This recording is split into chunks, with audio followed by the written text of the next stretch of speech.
Hello, hello, hello. Today, I wanted to talk about the BDO pay to win aspects. I've been seeing a lot of videos pop up recently, Asmongold reacting to some pay to win stuff. And I just wanted to give my console perspective because over here things are a little bit different. We're behind on content by like 2 years where we have a different culture. Meta is different over here. Just there's a lot of things that are different, but the one thing that remains the same would be the pay to win aspects.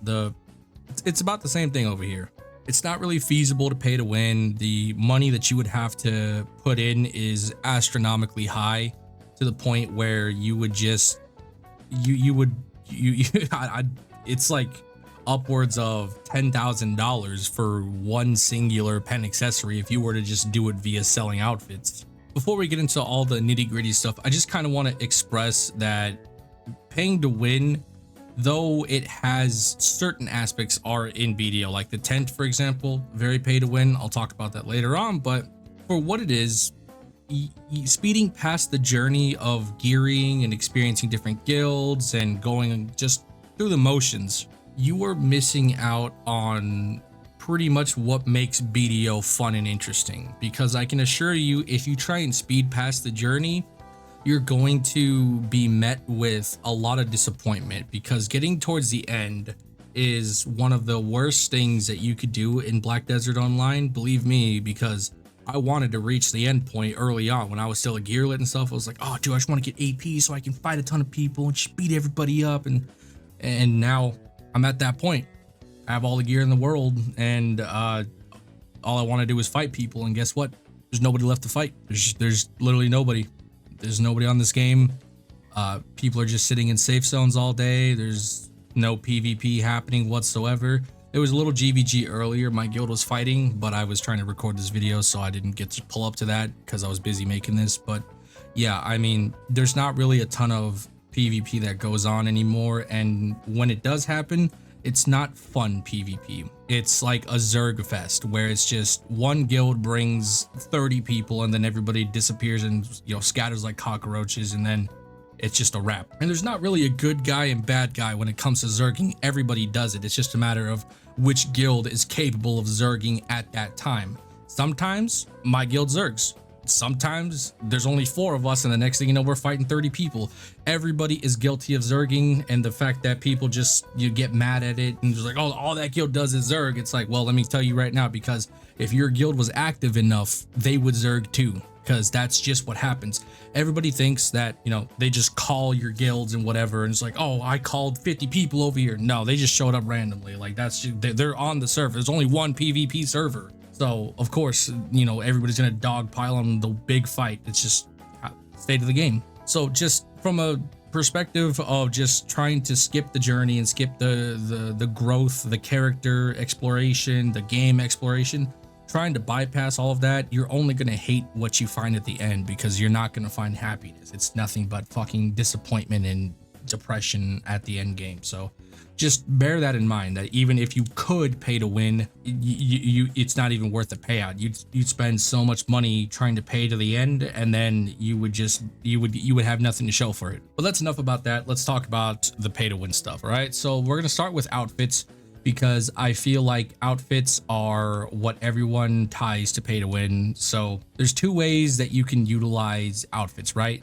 You can buy premium outfits, sell them on the market for an X amount of silver, which it's untaxed. So on console specifically, we can sell a premium outfit for around 605 million silver, which is a decent chunk of change. If you're a new player, you'll find a lot more value in selling outfits on the market, because you're most likely not going to have expensive gear.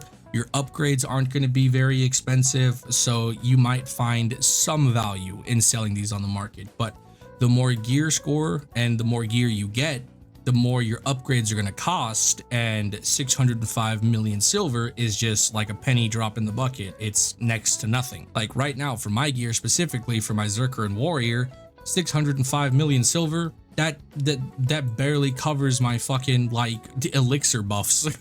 It's not even like, that's just stuff that I spend like on a weekly basis, and yeah, it's not even it's nothing. It's drop in the bucket. It's nothing. So even from before we talk about crons, just from this perspective of just selling like the outfits on the market for money, at 605 million silver, okay? Keep that number in mind. 605 million is what you can sell per outfit. So right now I have 57 billion silver just sitting in my CM. To put things into perspective, 605 million per outfit. Let's look at one of the entry-level pen accessories. Ring of the Crescent Guardian is the most entry-level pen accessory for endgame. It gives you a good amount of AP. It gives you pretty much everything you need from just a ring standpoint. The only thing it's missing is the HP, like Eye of the Ruins. That's about it. It's, again, entry-level pen accessory, okay? And to afford one, you would need 65 billion silver at max bid, and at min bid, you would need 56 bill. All right. Now, if we go back to the outfits, right?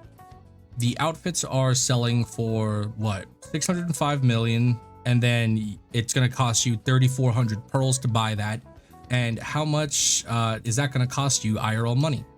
That's going to run you roughly around $40 because Pearl Abyss has priced the pearls in such a way to where you can't spend $30 flat and buy an outfit. It's 3,200 pearls. So you would have to spend an extra $10 in order to get the $40 version. And this would give you enough to buy one outfit. So already you're spending $40 for one outfit, and that's 605 mil per $40. If you wanted to buy 3 outfits, it's going to run you $100 and you can buy 3. So just to do the math for you guys real quick, 3,400, and then you do that times 3, that gets you, it's 10,200 pearls. All right. So the $100 bundle gives you 11,000 pearls. So for the $100, you can get 3 outfits. All right. So we do the 3 outfits, 605 million silver, which is untaxed, times 3. 1.8 billion silver. For $100, you can only get 1.8 billion silver for $100. Okay. Now let's talk about how you would get to a pen crescent, right? Entry level pen accessory. So at $40 a pop, right? So $40 per outfit, you're going to sell roughly around 90 to 95 outfits. I'm just going to do 90. So $40 times 90, because you're going to have to buy 90 outfits. That's going to get you, it's like 3.6. It's like, yeah, it's $3,600 for 90 outfits. Okay. And then, so we do 605 million silver times fucking 90 for that. And you get 54.4 billion silver, 90 outfits, 3.6 grand doesn't even get you an entry level pen accessory. A pen Ring of the Crescent Guardian at min bid sells for 56.5 billion silver, and 3 grand doesn't even get you minimum bid. You're 2 bill short. If that doesn't tell you already how unfeasible it is to spend money on the game and to just try and get a pen accessory, like 3 grand, for 3 grand, I expect a full set of pen accessories. Like that's what I would consider pay to win. You know what's crazy, right? Is like, I've done a video on player auctions before and how shitty that website is. And by the way, I don't condone buying accounts or anything like that. I think that's some of the dumbest things you could ever fucking do and the biggest scam in history. But just to put things into perspective, 3.6K, I know people that have sold their accounts for 5 grand. That had full pen black stars, pen accessories, 700 plus gear score, and like fucking like all the treasure items and shit. Meanwhile, Pearl Abyss, if you wanted to buy accessories, you would have to spend like 3 grand on repeat for one accessory. So if you wanted both rings, it's gonna run you about 7 grand. You want earrings, that's probably going to run you another 7 grand. You want a belt, that's going to run you about 4 grand. You're going to want a pen necklace, forget about it, that's 10 grand. You guys don't even understand what's going on here. Like this pen necklace, pen tongue red necklace, 127 billion silver. You're looking at well over, like, I don't even know how many costs it is, but it's over 10 grand. It's like near $10,000 if you wanted to buy a pen necklace, first of all. You're not buying this, like from selling outfits. You're just not. It's unfeasible. You're not doing that. It's not realistic. I'm just saying, that the more pricey the accessory or the item is, the more money you're inputting, and you're just, it's not feasible. It's just not fucking feasible. I'm sorry. You'd be spending bank accounts just trying to get up here to, you know, top 1% player. It's not worth it. And real quick, while I'm here, I guess I can just kind of like roam around for a second and just show you guys. So I've already expressed how unfeasible it is to buy outfits and then sell them on the market, you know, because it's just not like you're not going to make a lot of money off of that, because you would need to spend extravagant amount of bread in order to do that. So if we look here at the outfits, just to show you I'm not bullshitting you, premium outfit. So here's a premium Zerker outfit. This is 605 million silver. This is what you would be, you know, this is what you would get per outfit. And realistically, it's next to nothing. All right, drop in the bucket. So let's talk to the armor vendor here. So now I want to discuss cron stones, okay? Because a lot of people want to say, well, you could buy outfits and then cron stone enhance attempts. That's like, first of all, that's the dumbest pay to win argument I've ever heard, because it's not even guaranteed. Like, sure, you could drop 10 grand on cron stones and you're probably going to get an enhancement off for sure. Like it's happened before where people don't, but you know, the likeliness is very minimal. But you'll rarely find people dropping tens and thousands of dollars for enhancing. Like those players are few and far between. It's very minimal that happens. But for the sake of example, you could buy cron stones from a vendor for 2 million a pop. Okay, now I want to break it down into perspective here. Give me 2 seconds here. All right, what we're gonna do, I'm gonna swap to my warrior really quick, and I'm gonna show you guys the cron stone like kind of method here with the outfits. Okay, I'm on my warrior now. Let's go over to the blacksmith real quick. All right, so we're gonna go to extraction. We're gonna go to outfit extraction, and I'm going to select a full outfit. So we're gonna do the trailblazers. So we're gonna select all the outfit pieces, and then we're gonna go down to extract cron stones. Okay, so for the full outfit extraction, okay, it's gonna get you 621 cron stones. All right, keep that number in mind. So now we go over to the vendor again, and then we do the math. All right, so 2 million per cron stone. Okay, so if we do the math on that, we're gonna do 2 million times 621, because that's what we're gonna need to buy to match an outfit. It's gonna cost you 1.2 billion silver in order to just buy the cron stones outright in order to match an outfit that's $40. So now the question is, how easy is it to make 1.2 billion silver? I do that in 2 hours. I'm not even trolling. 2 hours. Simple. You could go to any grind spot that's relevant, that's good money, and you could easily make this. So in the time frame, in order to get an outfit to match that in game without spending IRL dollars, you could just go to a grind spot and make the money, right?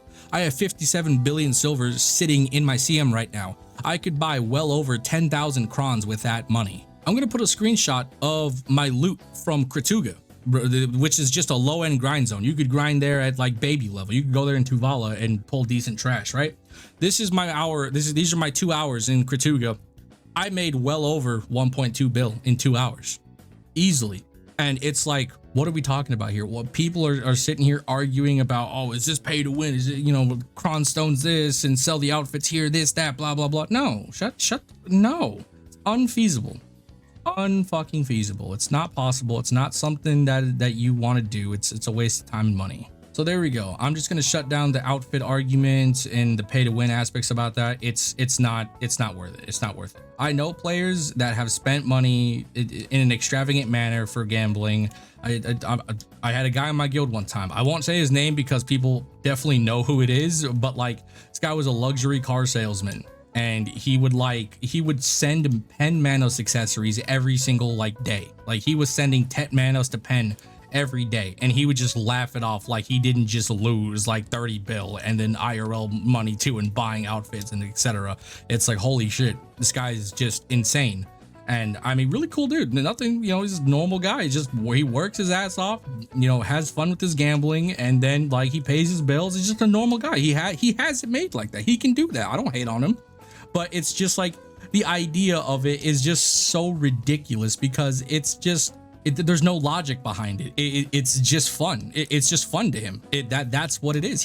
It's just fun for him, and you can't really argue with that because he's paying his bills probably better than you are, and he takes care of his family probably better than you do. He's just a normal guy that has excess money to throw around like that, and you can't knock him if it's your fun.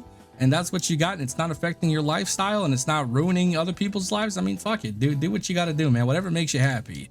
And that always amazed me. So I've seen the high rollers that are just throwing money at for just to throw money, and sometimes it goes through, and sometimes they end up fucking, losing all the money. So it is what it is. But by no means is it smart. It's just they just have it made like that to where they just don't have to care. So now let's move on to the aspects that I do think are pay to win. All right, so let's talk about the tent. This is a direct translation to character enhancing, or like just enhancing your character. Like immediately you will see a benefit for your character. So that's my idea of pay to win, is when you can buy something that has a direct translation to character improvement via money. So the tent, this Nap Heart campsite, gives you buffs and extra statistics to your character that enhance his damage, his defensive capabilities, and overall just enhances the character in general. So it is a $40 tent. So for $40,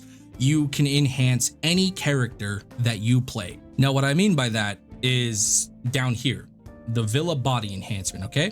This will give you 10 AP, 10 DP, 200 extra HP, and then resistances and ignore resistances.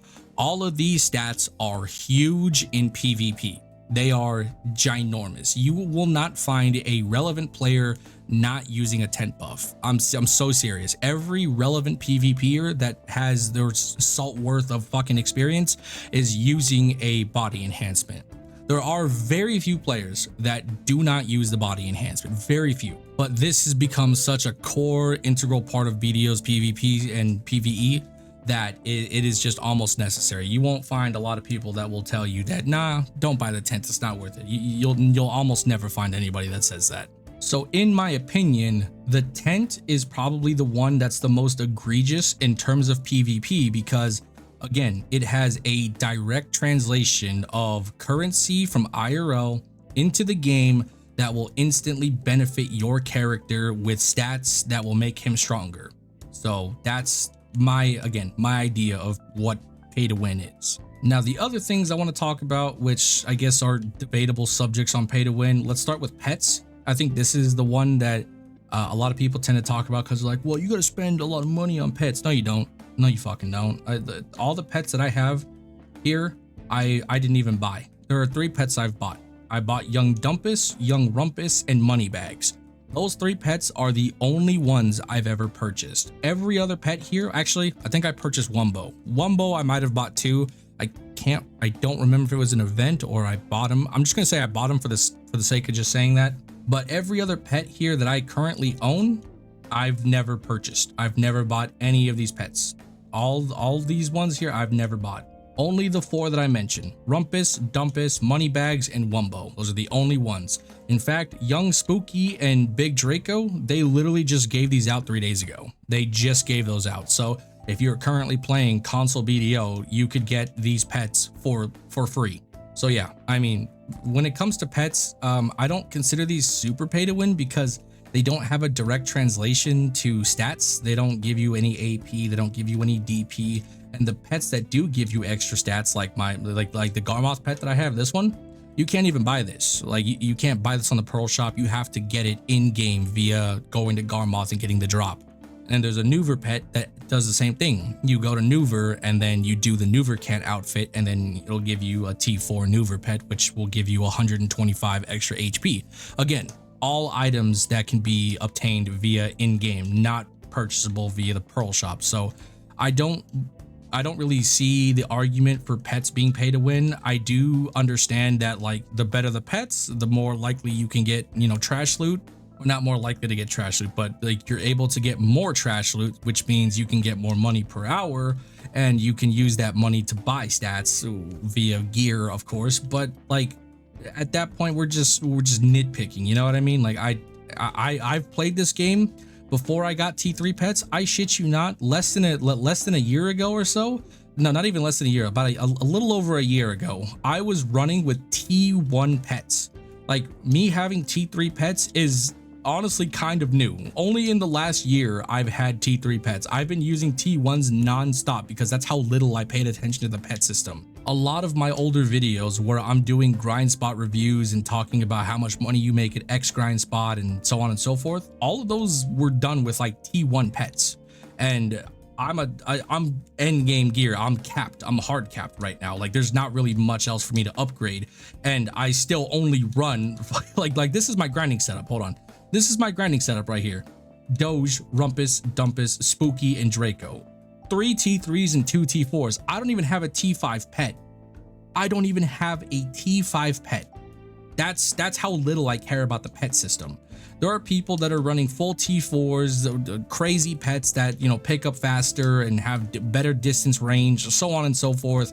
And then there's me that just runs garbage because I just don't care. And I still pull more trash than like 90% of the fucking game. In Kratuga, the average trash pull for most people is like 31 to 35k. I pull 41k in Kratuga on my Succession Warrior. Granted, one of the best grinders for Kratuga, but still, my point is that with the shittiest pets that I have recently, just 2 T3 or 3 T3s and 2 T4s, I still pull more than the average person. So, I mean, pets, you don't need crazy pets. However, if you wanted to guarantee a full set of 5 T3s, which I do think that at the bare minimum, you should at least have full T3s, and that's going to run you roughly around $150. Every pet here costs $10 on the dot, so you would need one set of actual pets, and then you would need to buy an extra 2 set of pets in order to guarantee T3s. So what I mean by that is, if we take one of the average pets here, so we'll do the exchange. Okay, we're gonna do Darcy. So in order to guarantee this guy to T3, all you need is 2 pets, and then it's a guaranteed T3 100%. So all you would have to do is spend exactly $50 for a set of pets, and then you would have to spend $100 for a set of 2 pets in order to enhance each and every one of those pets to T3. So yeah, if you wanted a full set of T3s, it'll run you about $150. That's about it. And it seems a bit much, but again, you don't have to do that. As I've said, I've only bought 3 to 4 pets in this entirety of me playing BDO for 4 years, and I still am running the world's like worst pet setup ever. So yeah, just should tell you it's unnecessary. You don't need it. You just need like decent pets to pick up trash, and that's about it. And the last thing I want to mention is the fairies. Fairies are also kind of pay to win to some degree, but there's only one thing about them that's pay to win. Okay, so this is my like probably S tier fairy to some degree. I think I'm missing like 2 spells that are pretty mandatory, but well, not mandatory, but like convenient. So Miraculous Cheer 5, this is Mando. You need this. You absolutely need this. If you don't have this, you're trolling. But again, I used to play without it because for the first year of BDO, I didn't actually know what a fairy was. I didn't know what it did. I didn't know anything about it. So once I figured it out, I ended up, you know, getting a good fairy. But for the first year of BDO, I did not ever use a fairy. I used to pot manually. I just put it on the hotbar and I would pot manually.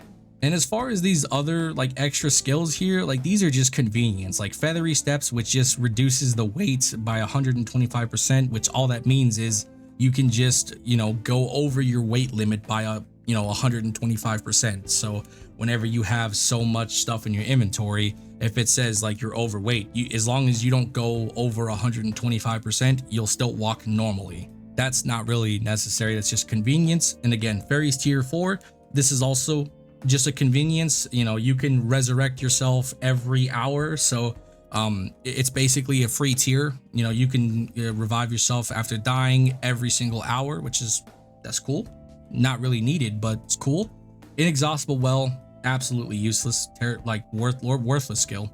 Miraculous Tier 5, mandatory, absolutely need this. And then Continuous Care, you don't need this until you start to become an elixir fiend. So unless you pop elixirs for PvP and PvE consistently, you're not really going to need that at all. So again, that's more of a convenience thing. And even then, you could pop those manually. You don't even need to do it you know, via the ferry. But yeah, that's about it. The ferry can be pay to win just off of Miraculous Cheer alone, but once you get Miraculous Cheer 5, everything else is just completely nonsense. Like, you don't need it.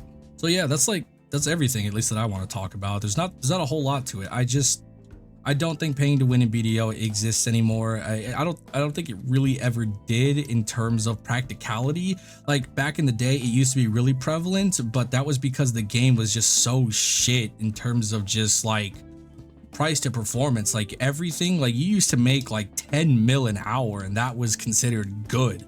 You know, back in the day when you were grinding places like fucking, you know, Sawzins and whatnot, where this place was the equivalent of like the top tier spots, you know.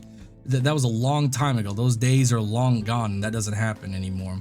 And yeah, just paying to win has disappeared from the game almost entirely, minus a few aspects, but those aspects are really minor to the point where you're not really mad at it that much. And yeah, I mean, it's just not worth it. Paying to win to get to the end game is not worth it, because then you're gonna end up like some of the fucking fools that just sit here and idle. I wonder if he's still standing here. Oh, he's actually gone. Oh shit, Marok's gone. So to put things into perspective, there's been a player here for the past 3 days. He's been standing on this rock for like 2 days straight. I'm not even trolling. He's been standing here for 2 days, just sitting here. And this guy, I've tried to record this video for about 4 hours now, and this guy has not moved. He's just been standing here for about 4 or 5 hours. So yeah, I mean, there's tons of players in this game that all they do is just sit around in this town right here, and they're just, you know, they're PvPing and they're waiting for PvP to pop off. So they just sit here and idle. And the reason they sit here and idle is because it's like the center of the map. So, you know, if PvP happens like in this area, they can just, you know, walk on over here and so on and so forth. It's just kind of like in the dead center of everything. So you just tend to, you know, camp out here so that way you can make it to really any spots. And the only time it's ever a really large trek is going over here. But my point being is that most players that are end game and don't grind or don't have much to do, they just sit in here 24/7 just doing movement skills and jumping around in town waiting for something to happen. You know how Asmongold just sits like in World of Warcraft sometimes, and he'll just be jumping around in Stormwind or whatever hub world, and he'll just be talking to chat waiting for something to happen. Yeah, that's 90% of end game players on BDO. They just sit here in town just waiting for PvP to happen, and then they go out. Like, that's the end game. There's not really a whole lot to do. It's just run circles until you have a shit ton of money, and then that's it. That's it. You run circles all day, you do your dailies, and that's the game. That's BDO in a nutshell. There you go. So if you want to pay money to speed your way to the end game, so that way you can just stand here and join the group of monkeys that just sit here and do nothing all day, sure, by all means go for it. But that's not what makes BDO fun. It's always the journey. The journey is what's fun. End game is literally end game, because there's nothing but the end here. And that's the truth. So yeah, that's it for today's video. I do have one question. I want to know if anybody believes any outfit. All right, I want you guys to look through any outfit, like anything, all classes. I want you guys to look through all of this shit right here. All right, and I want you to comment to me, what premium outfit do you think is worth a $40 price tag from a cosmetic standpoint? I just want to know if anybody has an actual genuine opinion on that, because I feel like there's not a single outfit in this damn game that is worth $40. So just let me know. But yeah, that's it for today's video. If you have any questions, any additions that you guys want to add down below, go for it. I'll talk to you guys later. Bye-bye.